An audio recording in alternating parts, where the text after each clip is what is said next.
러우 전쟁이 끝나고 휴전하는 데까지는 아주 지난한 결과가 있을 거라고 생각합니다. 정말 안타깝지만 6.25보다도 더 오래 끌고 가는 전쟁이 되고 있고요. 앞으로 이제 우리가 관심을 가져야 될 건 물론 그 안타까운 생명들이 꺼져가는 거는 정말 크게 안타깝지만 이제 그로 인해서 수출 통제나 제재 이런 게 더 정교해지고 어려워질 수 있습니다. 이제 그런 부분을 살펴보면서 우리 기업들이나 우리 산업들이 어떻게 적응해야 되는지 우리가 한 발 한 발 따라가는 게 좀 더 중요하다고 생각을 합니다.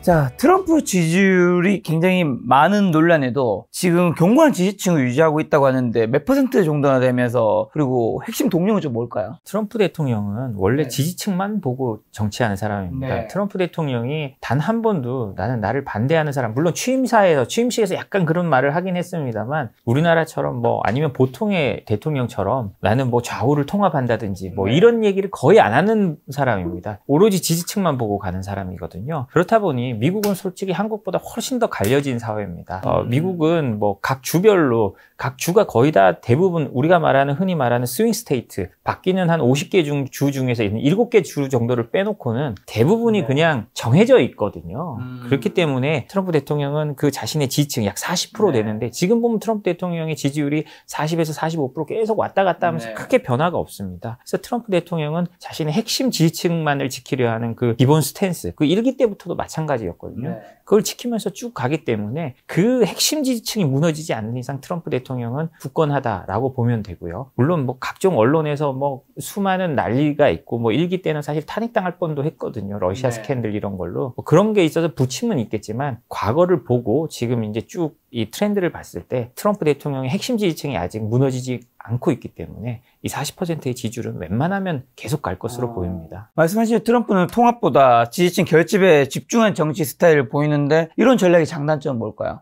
장점은요. 그 열렬한 열광적인 걸 가지고 투표율이 올라갈 수 있습니다. 트럼프 대통령이 1기 때 끝나고 대선에 졌어요. 바이든에게. 그렇지만 그 역대 어떤 공화당 대통령보다 많은 표를 받고도 진 겁니다. 이건 트럼프 대통령의 장점인 거는 자신의 지지층을 최대한 결집시킨다는 거예요. 단점은 거기서 고스란히 드러나죠. 반대측을 분노시켜서 반대측도 결집해서 트럼프 대통령이 이긴다는 건데요. 그러니까 트럼프 대통령의 전략은 진짜 어떻게 생각하면 단순합니다. 우리 지지층을 결집시키고 그 결집한 지지층으로 인해서 최대 효과를 내는. 단점은 그로 인해서 역풍이 세게 불면 자기에게 진다는 거죠. 결국 트럼프 대통령의 그 정치 스타일은 어떻게 생각하면 좀 선전과 선동이 결합된 자기와의 싸움이라고 할 수 있는 거죠. 자, 그럼 미국 시민들이 트럼프 탄핵 시위를 벌였다고 하던데 이게 정말인지랑 그 시위를 벌였다면 그 이유는 뭐고 실제 탄핵으로 이어질 가능성 같은 게 있나요? 시위는 늘 있죠. 우리나라도 탄핵 시위가 대통령 되자마자 보통 있었지 않습니까? 그런 시위는 늘 있을 수 있는데 그리고 그게 전국으로 퍼져나갔죠. 특별히 이번엔 이민자 문제를 다루는 데 있어서 강력하게 단속하고 하면서 온갖 반발을 불러왔잖아요. 트럼프 대통령이 이민자 문제를 강력하게 단속한 건 어떻게 생각하면 굉장히 정치적인 선택 그리고 좀 나쁘게 말하면 술수였을 수 있습니다.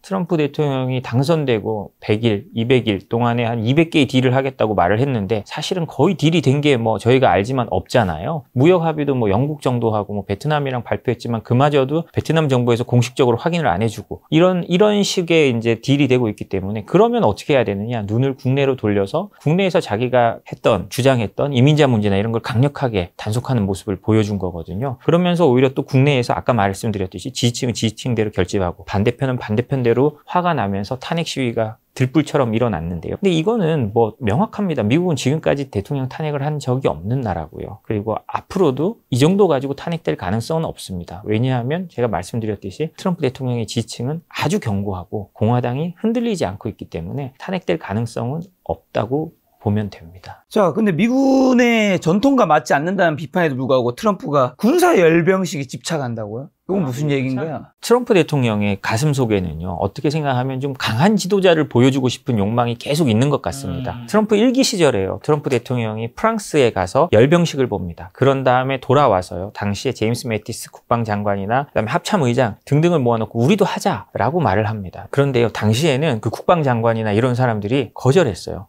우리는 미군은 싸우는 군대다. 싸우는 군대인데 그런 허례허식을 할 필요가 없다라고 한 겁니다. 그렇지만 이게 되게 이제 우리가 잘 알아야 되는 건데요. 미군들은 대통령이 시킨다고 잘 안 움직입니다. 왜냐? 늘 싸우고 전투하는 군대이기 때문에 그 전투에 초점이 맞춰져 있는 겁니다. 그래서 그 사람들은 우리 이럴 시간에 차라리 실전 훈련 더 한다라고 해서 대통령의 명령을 사실상 거부하고 대통령이 그럼에도 불구하고 하도 시키니까 어떻게 했느냐? 워싱턴 DC의 곧 주요 지역에 그다음 백악관 앞에 탱크나 아주 좀 유명한 무기들을 사실상 전시해 놓고 거기 지나가는 사람들이 보고 이렇게 관람을 하는 식으로 만들어 놓고 그냥 넘어갑니다. 그때도 이렇게 큰 전투 차량이나 이런 게 워싱턴 DC 시내로 들어오면 도로가 파인다고 하고 뭐 난리가 났었습니다. 그런 우리가 보면 좀 어이없는 논쟁인데 그런 논쟁으로 인해서 그 트럼프 대통령이 하지 않은 걸 못했거든요. 트럼프 대통령이 계속 그게 마음에 남아 있었던 걸로 보입니다. 그래서 이번에 트럼프 대통령이 열병식을 심지어 자신의 생일날에 생일에 예, 했죠. 그렇기 때문에 이거는 또 다르게 정치적으로 해석하면 보여줄 수 있는 걸 우리가 분명히 알아야 됩니다. 트럼프 1기 때는 트럼프 대통령이 본인의 욕심도 있었겠죠. 그래서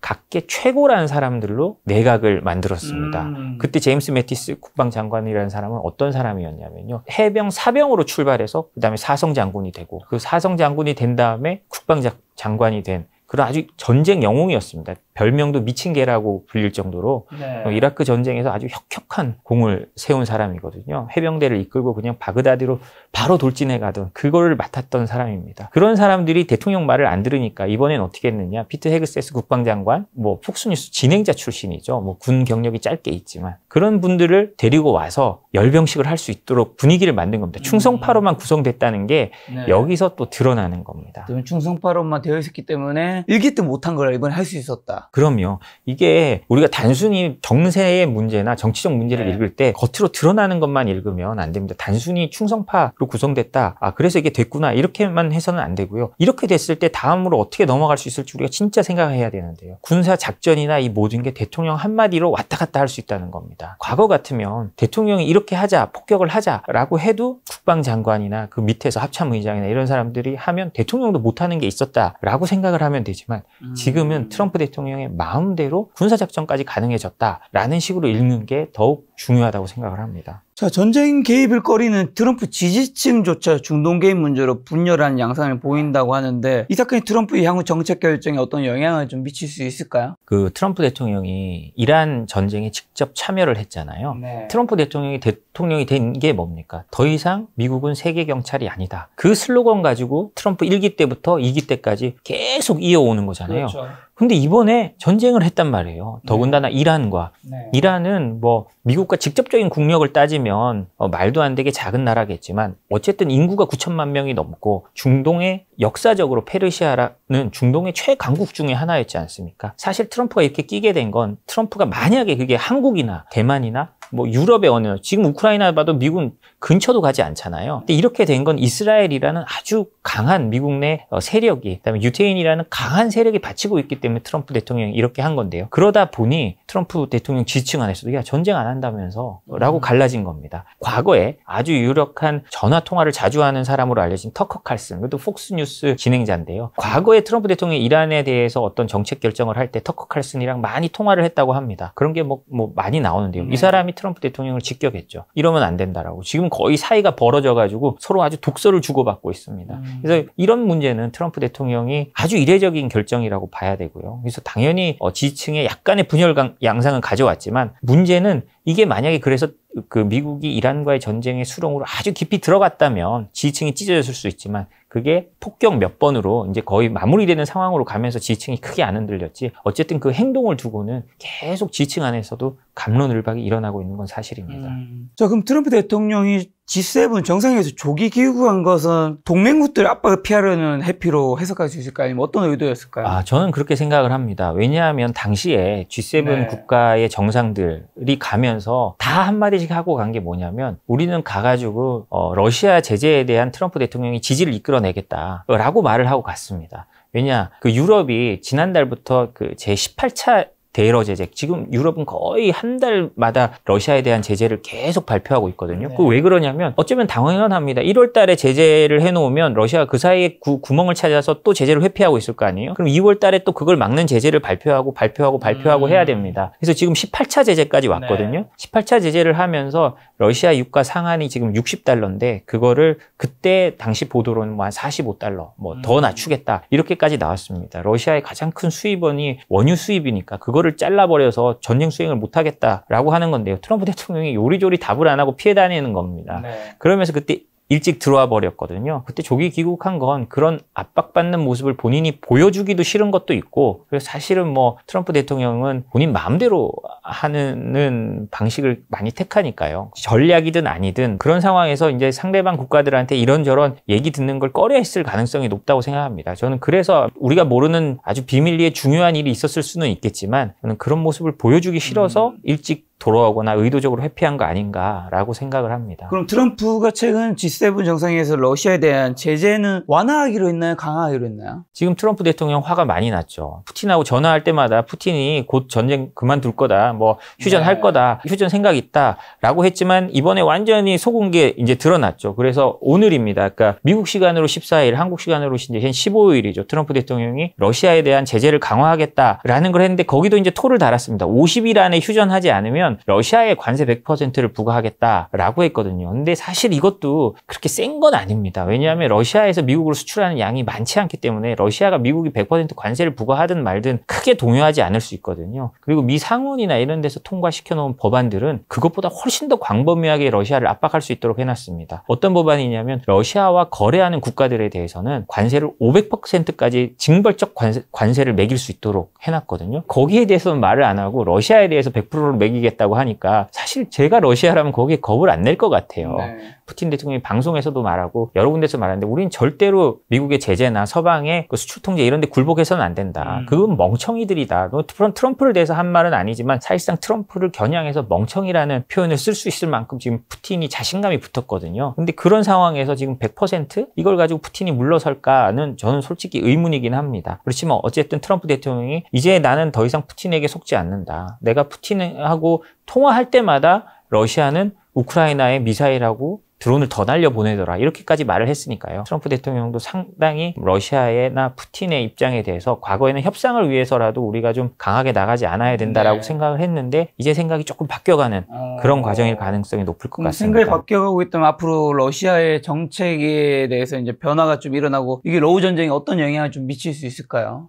저는 러우 전쟁이 끝나고 휴전하는 데까지는 아주 지난한 결과가 있을 거라고 생각합니다. 정말 안타깝지만 6.25보다도 더 오래 끌고 가는 전쟁이 되고 있고요. 우리도 생각해보면 그 휴전협정이 끝나기 될 때까지 거의 뭐 한 2년 가까운 세월이 흘렀고 한국은 거기에 이제 반발해서 참여하지도 않았잖아요. 그런 걸 생각하면 우크라이나 전쟁은 쉽지 않습니다. 이제 트럼프 대통령의 러시아 정책이 변한다고 해서 러시아가 쉽게 물러서지도 않을 거고요. 아주 지루한 소모전이 벌어지면서 앞으로 이제 우리가 관심을 가져야 될 건 물론 그 안타까운 생명들이 꺼져가는 거는 정말 크게 안타깝지만 이제 그로 인해서 수출 통제나 제재 이런 게 더 정교해지고 어려워질 수 있습니다. 이제 그런 부분을 살펴보면서 우리 기업들이나 우리 산업들이 어떻게 적응해야 되는지 우리가 한 발 한 발 따라가는 게 좀 더 중요하다고 생각을 합니다. 자, 미중 패권 경쟁과 지정학적 변화도 좀 여쭤보면 미국이 중국을 견제하기 위해 군사력보다 수출 통제와 금융 제재를 또 강력한 무기로 사용하고 있는데 그 이유는 좀 뭘까요? 그 이유는 너무나 당연합니다. 제가 계속 말씀드리고 있지만 미국은 더 이상 피를 흘리고 싶어 하지 않습니다.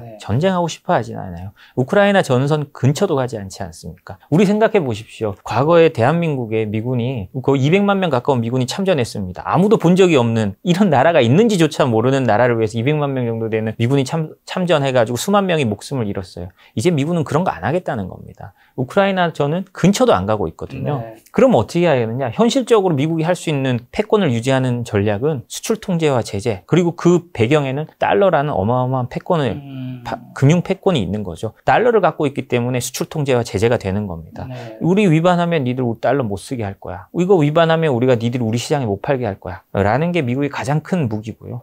그걸 통해서 지금 우리가 보고 있듯이 뭐 반도체, AI 모든 것을 하고 있는데 우리가 우리가 여기서 잊지 말아야 될 것이 있습니다. 한국이 차세대 산업이라고 하는 것들 대부분 아니면 현재 우리의 중요 산업이란 것 대부분이요. 미국의 수출 통제 대상이라는 겁니다. 그것도 미국뿐만이 아니라 유럽의 수출 통제 대상이기도 합니다. 왜냐하면 과거에는 미국의 수출 통제만 따르면 됐는데 우크라이나 전쟁 이후 유럽이 러시아에 어마어마하게 지금 열을 받아 있는 상황이거든요. 네. 사실상 유럽에서 나오는 얘기를 보면 나토에서 공식 그 나토 사무총장이나 이런 사람들이 하는 얘기를 보면 러시아의 3달 포탄이나 그 전략물자 생산량이 유럽에서 1년 생산하는 것보다 맞먹는다라고 자기들이 말을 하고 있기 때문에 그렇기 때문에 지금 자기들 국방비 5%까지 올린다고 하고 하는 것도 국민들의 반발이 있어도 그렇게 갈 수밖에 없는 겁니다. 어떻게 생각하면 이제 진영이 나눠지는 사회에서 더더욱 정교해지고 앞으로 갈 수밖에 없고 러시아 무기의 80에서 90% 이게 나토 보고서입니다.